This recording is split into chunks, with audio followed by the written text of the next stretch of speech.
حضرت علی نے کہا اے ابو بکر صدیق میں یہاں پر مقتدی اور تابع بن کر آیا ہوں آپ کی امامت میں. اللہ اکبر. یہ جو حج کے لیے قافلہ جانے والا ہے یہ قافلے کا امیر اگر اس سورہ زمین پر محمد الرسول اللہ کے بعد کوئی ہو سکتا ہے تو وہ ابو بکر ہو سکتا ہے.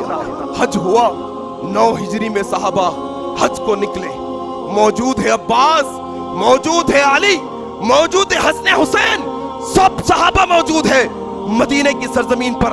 اللہ کے نبی نے کہا دیکھو ابھی مشرکان مکہ برہنہ طواف کر رہے ہیں، میں پسند نہیں کرتا کہ ایسی حالت میں مکہ کو جاؤں.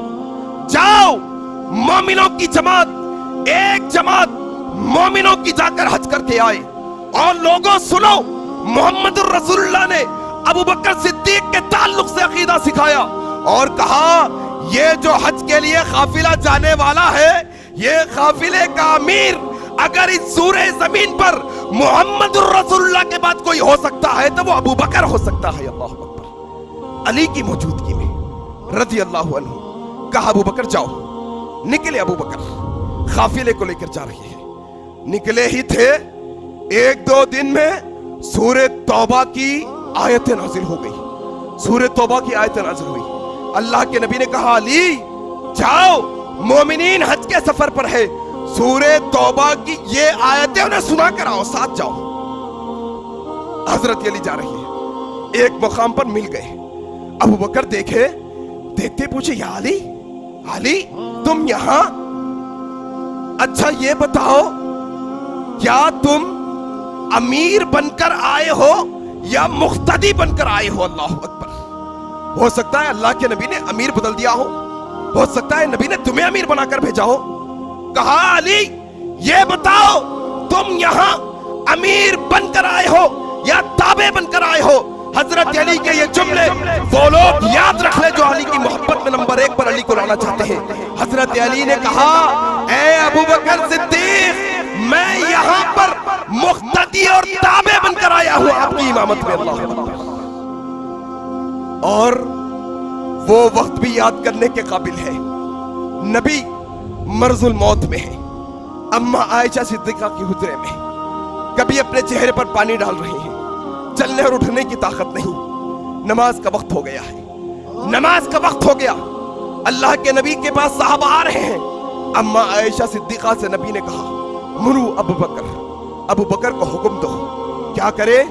نمازیوں کی امامت کروائے، نمازیوں کی امامت کروائے. اماں عائشہ صدیقہ نے کہا یا رسول اللہ ابو بکر نرم دل آدمی ہے، نرم دل آدمی ہے، یہ کیسے امامت کروائیں گے؟ جب یہ قرآن کی تلاوت کرتے ہیں تو بے تحاشا رو پڑتے ہیں، نماز کی امامت کیسے کروائیں گے؟ اللہ کے نبی نے غصے سے کہا مرو ابو بکر، حکم دو ابو بکر کو کہ وہ نماز پڑھائے. نبی کی زندگی میں، نبی کی موجودگی میں اللہ کے نبی نے یہ انڈیکیشن دیا، یہ نشاندہی کی کہ اگر نبی کے بعد نبی کے مصلی پر اگر کوئی کھڑا ہونے کا حقدار ہے تو وہ ابو بکر ہے. اللہ اکبر. ابو بکر آئے، نماز پڑھائے. چل رہی ہے نمازیں، اللہ کے نبی حجرے میں ہیں. اچانک ایک نماز میں دوسری آواز کی امامت آ رہی ہے، ایک نماز میں دوسری آواز کی امامت کی آواز آ رہی ہے. کس کی؟ عمر ابن الخطاب کی. اللہ کے نبی نے عائشہ سے پوچھا عائشہ کیا عمر امامت کروا رہا ہے؟ کیا عمر امامت کروا رہا ہے؟ نہیں نہیں نہیں نہیں، ابو بکر کے علاوہ کوئی امامت نہ کروائے. اللہ اکبر. اس کو عمر ابن الخطاب کو بھی اجازت نہیں تھی نبی کی غیر موجودگی میں ابو بکر کے علاوہ امامت کروانے کی. یہ بنیادی باتیں ہیں میرے بھائی، ہمارے نوجوانوں کو سکھانا ہے یہ باتیں ساری کی ساری. حسین ستارہ ابو ہریرہ، نبی کا پیارا ابو ہریرہ.